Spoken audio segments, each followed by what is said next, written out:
when we decided to adopt, we did involve them right from the start, didn't we, with discussions when we were, you know, in the very early stages thinking about it. They were always involved with that sort of what thoughts we had and what thoughts they had about it.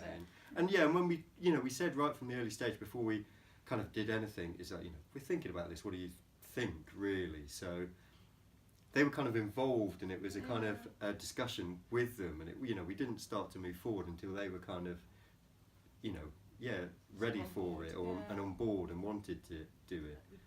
We tried to do like family days out, didn't we? I guess things that they all enjoyed, so bike rides and going to the farms and things like that. And the older two quite enjoyed being able to do, you know, fun things again, and sort of what children. They were funny, weren't they? Because they were sort of transitioning into being teenagers, and then doing it with our adopted daughter meant we could go back to like White Post Farm, and they could just feed the ducks and feed the lambs and go down the slide. It gave them an excuse in a little bit to have a last blast of childhood, didn't they? So it was actually really quite nice in that way. It was quite good fun.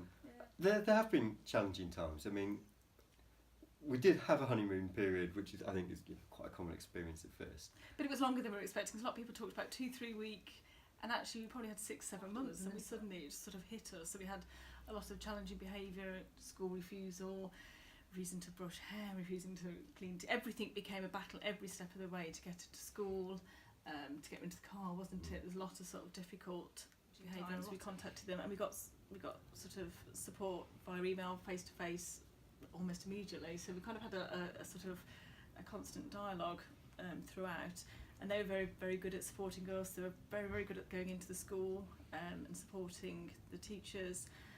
They offered help, support birth daughters and in-law. You know, had so much, you know, help. So I think it's just to say, if you need help, it's there. Okay, so if you've got birth children and you're thinking of adopting, I think probably what's really important is just to talk to them about it quite openly. You know, find out what they feel and what they think.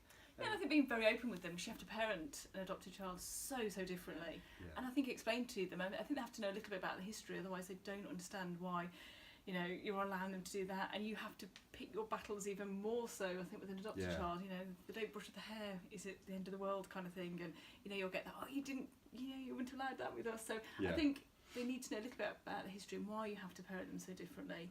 And, you know, there is support for them as well if they, you know, if they feel they need it. We were offered it several times, and if you feel they need it, benefit. And to they've become really proud of it, haven't they? Sort of sensing you know, and they. And you asked them, and they said, "Oh yes, we'd adopt lots more children."